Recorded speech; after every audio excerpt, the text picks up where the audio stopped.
एक एंथ्रोपोलॉजिस्ट और एथनोबॉटनिस्ट वेड डेविस नाम के ग्रेजुएट स्टूडेंट अपने मेंटर और बायोलॉजी के जेफरी प्रोफेसर रिचर्ड इवांस के रिकमेंडेशन पर कुछ रिसर्च करने के लिए हैती गए। वो किस बारे में रिसर्च कर रहे थे वो तो आपको पता चलेगा ही, परंतु उस रिसर्च में क्या मिला ये जानने के बाद आपके पैरों तले जमीन खिसक जाएगी। एक बार के लिए तो मुझे भी बिलीव नहीं हुआ था कि यार ऐसा भी कुछ हो सकता है। वे सेंट्रल हैती के ईस्टर नाम के एक गाँव में थे जब उन्होंने देखा कि एक व्यक्ति गाँव में आकर एंजेलिना नार्सिसस नाम की एक महिला से कॉन्टेक्ट किया और खुद को उसका भाई बताया। बाहर से देखने पर ये बातें आपको नॉर्मल लग सकती है, परंतु एंजेलिना के लिए ये बिल्कुल भी नॉर्मल नहीं था, क्योंकि ठीक 18 साल पहले 1962 में वो खुद अपने सामने ही गांव के उत्तर में एक छोटे से कब्रिस्तान में खड़ी होकर अपने भाई के बॉडी को बरी होते हुए देख रही थी। पहले तो उसकी बातों पर कोई बिलीव नहीं करता है, परंतु फिर जब वह बताता है कि उसका नाम क्लेरियस है तो यह सुनकर एंजेलिना एकदम से चौंक जाती है, क्योंकि यह उसके बचपन का नाम था जो कुछ परिवार के सदस्यों को ही पता था। एक्चुअली साल 1962 में उनकी मृत्यु को डैश चैपल्स में अमेरिका कंट्रोल्ड स्विट्जर हॉस्पिटल में डॉक्टरों के द्वारा रिकॉर्ड किया गया था। हॉस्पिटल के रिकॉर्ड से पता चला था कि 30 अप्रैल 1962 को जब क्लेरियस वहां आया था तब उसे खून की उल्टी हो रही थी, उसे बहुत तेज बुखार भी था और वह दर्द से कराह रहा था। उसे जल्द ही इमरजेंसी वार्ड में शिफ्ट कर दिया गया। डॉक्टर्स की पूरी कोशिश करने के बाद भी उसकी बीमारी ठीक नहीं हो रही थी। समय बीतता गया और क्लेरियस का हालत धीरे धीरे खराब होता गया। हॉस्पिटल में आने के 3 दिन बाद ही उनकी मृत्यु हो गई। डॉक्टर ने उनके मृत्यु प्रमाण पत्र पर भी साइन किए थे, जिसमें से एक तो अमेरिकन डॉक्टर भी थे। उनके शरीर को 20 घंटे तक कोल्ड स्टोरेज में रखा गया था और फिर उसके बॉडी को बरी किया गया। तो ऐसा संभव ही नहीं है कि वो व्यक्ति जीवित रहे। परंतु इसके बाद भी जो क्लेरियस ने बताया उसे सुनकर सबको इस बात का विश्वास हो गया कि वो एंजेलिना का भाई ही है। उन्होंने बताया कि उसे सब कुछ याद है। जब उन डॉक्टरों ने उसे मृत घोषित किया था तब उसकी बहन ही थी जो उसके बिस्तर पर रोई थी। उसे उस रात की एक एक चीज याद थी। उसने कहा था कि जब मुझे कब्र में उतारा गया था तब मैं बोल नहीं सकता था, परंतु पूरी तरह से चेतना में था। उसने अपने दाहिने गाल पर एक निशान भी दिखाया और बताया कि यह निशान ताबूत में ठोकी गई कील के कारण हुआ था। वो बताते हैं कि जिस रात उसे बरी किया गया था उसी रात एक बूढ़ू पादरी ने उसे कब्र से निकाला। उसे कोड़े से पीटा गया और उत्तरी हैती के एक चीनी बागान में ले जाया गया, जहां अन्य लाशों के साथ उसे भी गुलाम के रूप में काम करने के लिए मजबूर किया गया। उस पादरी की मृत्यु के बाद ही था जब क्लेरियस वहां से भागने में सफल रहा और अपना घर वापस आया। उसी वर्ष के लगभग उत्तरी हैती के स्थानीय किसानों ने यह दावा किया कि उन्होंने खेतों में लाशों के एक ग्रुप को देखा है जो इधर उधर घूम रहे थे। ये एक रियल लाइफ स्टोरी है, परंतु इसे सुनने के बाद आपको कहीं ना कहीं ये कॉन्सेप्ट देखा या सुना सा लग रहा होगा। ये कॉन्सेप्ट है जॉम्बीज की। यदि आप मूवीज देखना पसंद करते हैं तो आपने कभी ना कभी जॉम्बीज की मूवी जरूर देखी होगी। World war Z, down of the dead, night of the living dead, zombie land, zombie ready, rise of the zombie जैसी हजारों मूवी मात्र इस एक कॉन्सेप्ट बन चुकी है। परंतु आजकल के जॉम्बी वाली स्टोरी मेरी शुरुआत वाली स्टोरी से बिल्कुल अलग है। आजकल के मूवीज में जॉम्बी को इस तरह से दिखाया गया है जिसका ब्रेन डेड हो चुका है और वो बस जिंदा लोगों का मांस खाने के लिए इधर उधर चलते रहता है, यानी सीधे तौर पर बोले तो एक लिविंग डेड। अब इतना सब कुछ जानने के बाद आपके दिमाग में एक सवाल जरूर आ रहा होगा कि क्या रियल लाइफ में जॉम्बी पॉसिबल है। सोचिए, यदि एक कॉन्सेप्ट इतना ज्यादा पॉपुलर है तो सबसे पहले लोगों के दिमाग में आखिर क्या ऐसा आया होगा जो उन्होंने इस कॉन्सेप्ट को मूवीज और वीडियो गेम्स में लेकर के आए। यानी एक बात तो तय है कि कुछ ना कुछ स्टोरी जरूर रही होगी इसके पीछे जहां से ये निकल करके आया है। जो स्टोरी मैंने आपको शुरुआत में बताया था आखिर वो कैसे पॉसिबल हुआ, उस रिसर्च में क्या क्या खुलासा हुआ था, अब तक किए गए रिसर्च में हम जॉम्बीज के बारे में क्या क्या जानते हैं, और सबसे ज़रूरी बात, इन सब की शुरुआत कहाँ से हुई। आइए इन सब सवालों का जवाब जानने की कोशिश करते हैं आज के इस वीडियो में।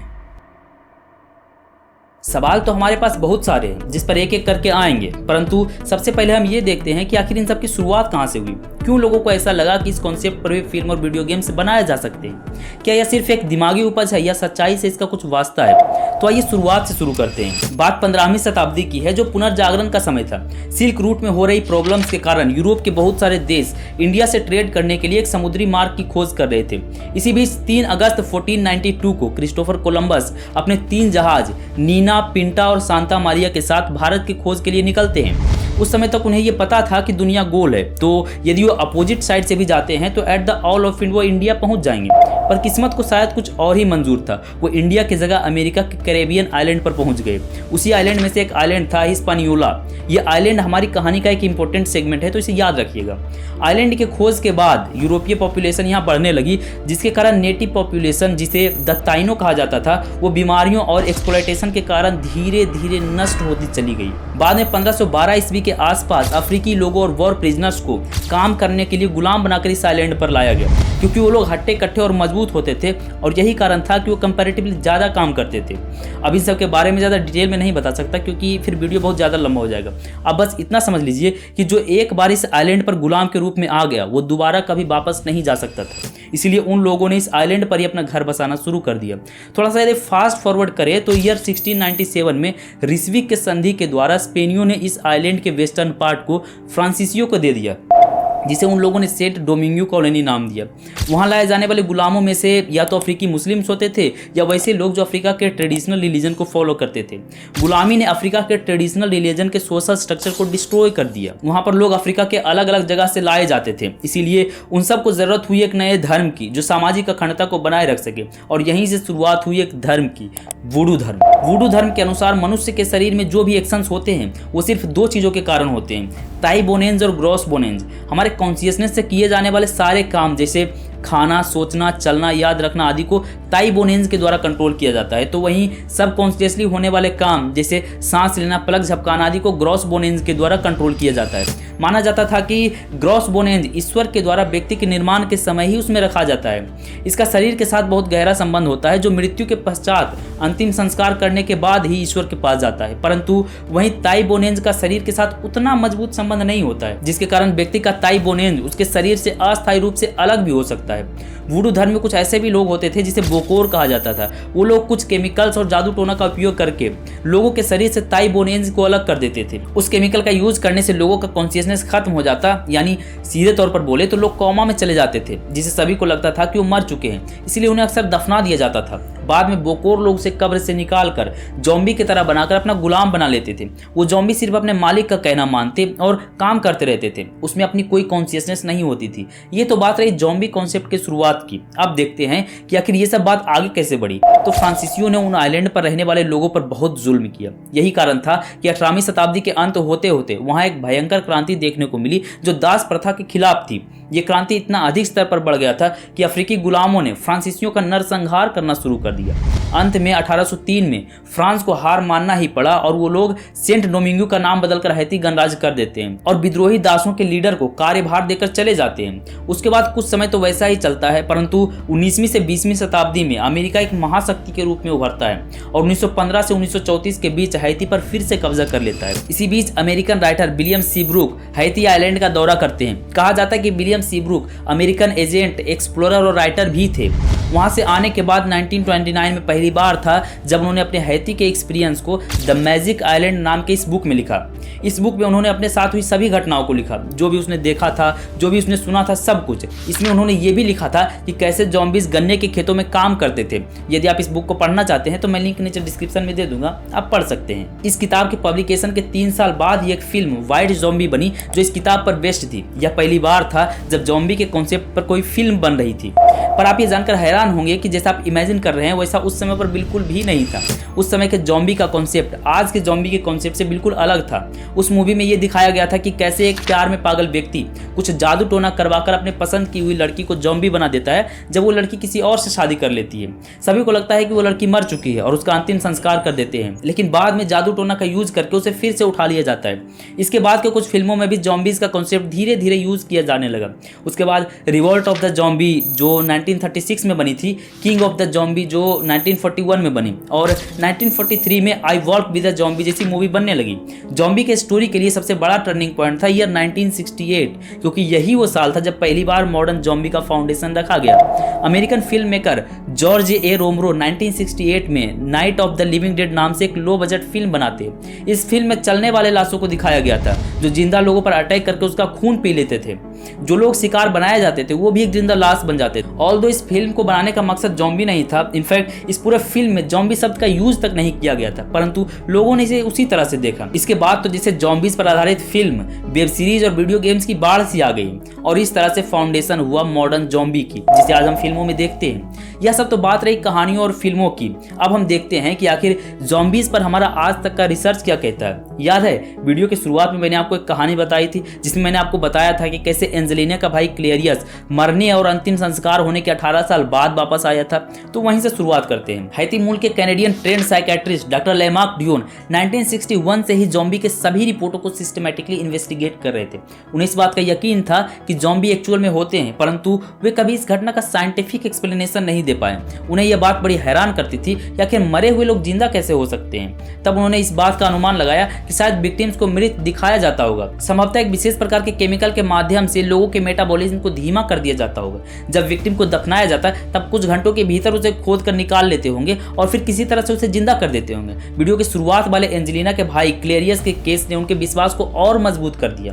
अब डॉक्टर लेमार्क ड्यून को एक एथनोबॉटनिस्ट और ट्रेडिशनल मेडिसिन एक्सपर्ट की आवश्यकता थी जो जॉम्बी बनाने के लिए दिए गए दवाइयों को ट्रैक कर सके। एक ऐसा ड्रग जो मनुष्य के मेटाबॉलिज्म को इतना अधिक कम कर देता है कि वो मृत की तरह दिखने लगता है। इन्हीं सब को लेकर लेट डॉक्टर नाथन क्लाइम के द्वारा एक ग्रुप ऑर्गेनाइज किया गया था जिसमें न्यूयॉर्क के कुछ साइकेट्रिस्ट को भी रखा गया था। इसके लिए कुछ फंड भी कलेक्ट किया गया था ताकि कुछ लोगों को इन्वेस्टिगेशन के लिए भेजा जा सके। उन सब का खोज पूरा हुआ हार्वर्ड बॉटनिकल म्यूजियम में, जहां उनकी मुलाकात म्यूजियम के डायरेक्टर रिचर्ड इवांस शुल्टेस से हुई। वो बायोलॉजी के जेफरी प्रोफेसर थे जिन्होंने 13 साल तक ट्रॉपिकल एरिया में नेटिव मेडिसिन पर रिसर्च किए थे। अब देखा जाए तो जॉम्बी पर दिए गए दवाइयों को रिसर्च को लेकर के उनसे बेहतर व्यक्ति नहीं मिल सकता था, परंतु यहाँ एक प्रॉब्लम था। प्रॉब्लम ये था कि वो अपने रिसर्च में इतना बिजी थे कि दूसरा जगह जा ही नहीं सकते थे। इसीलिए उन्होंने अपने एक स्टूडेंट वेल डेविस को रिकमेंड किया। ये वही वेल डेविस है जिसका जिक्र मैंने वीडियो के शुरुआत में किया था। डेविस ब्रिटिश कोलंबिया से थे जो ऊंचे देवदार के जंगलों में पले बड़े थे। डेविस रिचर्ड इवांस के एक अच्छे स्टूडेंट भी रहे थे और सबसे जरूरी बात, वो एक साइकेट्रिस्ट भी थे। वो रिसर्च के लिए तो चले गए, परंतु उन्हें कैरेबियाई आइलैंड के बारे में कुछ पता भी नहीं था और अफ्रीकी ट्रेडिशन के बारे में वो ज्यादा कुछ नहीं जानते थे। जब वो वहां पहुंचे तब उन्होंने देखा कि हैती के लोग वैसे तो गरीब हैं, परंतु वहां की संस्कृति और रहस्य अद्वितीय है। उन्होंने देखा कि हैती के अधिकांश किसान वुडू धर्म को परफॉर्म करते थे। वहां उनकी मुलाकात एक पियरे ईगल से हुआ जो एक वुडू जादूगर के साथ वहां के एक बार का मालिक भी था। कुछ पैसे देकर डेविस ने पियरे को अपनी मदद के लिए सहमत करवा लिया। कुछ दिन बाद जब डेविस उसके बार में गया तब उसने पियरे को अपने 3 साथियों के साथ बैठे हुए पाए। डेविस ने उसे चुनौती देते हुए कहा कि तुम सब ढोंगी हो और ऐसा कुछ भी नहीं कर सकते हो जो एक व्यक्ति को जॉम्बी में बदल सके। गुस्से में पियरे ने डेविस को एक शीशी दी जिसमें एक दवा था, कहा जाए तो एक जहर था, एक ऐसा जहर जो मात्र त्वचा पर रगड़ने से ही व्यक्ति कोमा में जा सकता था। डेविस ने उस पाउडर को अपने हथेली पर डालकर त्वचा पर रगड़ने का नाटक किया। उन सभी बूढ़ू पुजारियों को लगा कि अब डेविस मर जाएगा, परंतु ऐसा कुछ भी नहीं हुआ क्योंकि एक्चुअल में डेविस ने उस पाउडर को छुआ तक नहीं था। ये सब देखकर वो पुजारी उससे काफी प्रभावित हुआ और उस दवा का फॉर्मूला बताने के लिए तैयार हो गया। डेविस को पता चला कि वो पाउडर टोड, समुद्री कीड़े, छिपकलियां, टोरेंटुला और मानव हड्डियों से मिलाकर बनाया गया था। पियरे ने दूसरे फॉर्मूले में जो सामान रखा था उसमें से एक सूखी मछली भी थी। वो मछली बफर फिश की प्रजाति की थी। आपको यह जानकर हैरानी होगी कि उन मछलियों में टेट्रोडोटॉक्सिन नाम का एक स्ट्रॉन्ग वेनम होता है। यही जहर व्यक्तियों के मरने के बाद जिंदा होने का सबसे प्रमुख कारण था। उस जहर को जब विक्टिम के स्किन पर रगड़ा जाता था तो मात्र कुछ घंटे के अंदर ही वह व्यक्ति अपने ऊपर से कंट्रोल खोने लगता और उसे सांस लेने में भी कठिनाई होने लगती थी। जब जहर पूरे शरीर में फैल जाता तो व्यक्ति का सेंट्रल नर्वस सिस्टम रिस्पॉन्ड करना बंद कर देता था और उसका मेटाबॉलिज्म बहुत स्लो हो जाता, जिससे लोगों को लगता कि वो मर चुका है और उसका अंतिम संस्कार कर दिया जाता। बाद में उसे उसके कब्र से निकाल कर उसको गुलाम की तरह काम में लिया जाता था। और इस तरह से डेविस ने जॉम्बी पाउडर के पीछे का राज ढूंढ निकाला।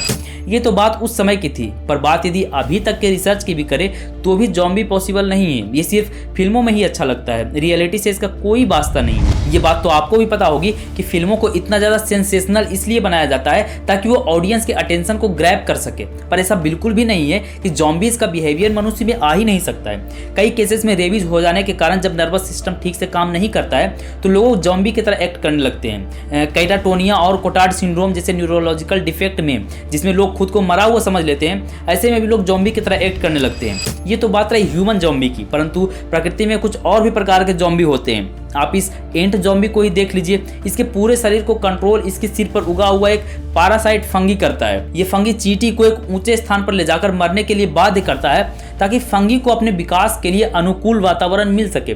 ऐसे और भी जीव है जिसे पैरासाइट कंट्रोल करके जॉम्बी की तरह एक्ट करवाता है। कुल मिलाकर देखा जाए तो जॉम्बीज का कॉन्सेप्ट उस तरह से नहीं है जैसा हम फिल्मों में देखकर इमेजिन करते हैं। उम्मीद करता हूं कि आपको इस वीडियो से बहुत कुछ सीखने को मिला होगा और जॉम्बी से रिलेटेड जितने भी कंफ्यूजन होंगे वो सब दूर हुए होंगे। यदि आपको अभी भी कुछ कंफ्यूजन है तो ये कमेंट में मिलते हैं। बाकी मिलते हैं आपको जल्द ही किसी और नए वीडियो के साथ। तब तक के लिए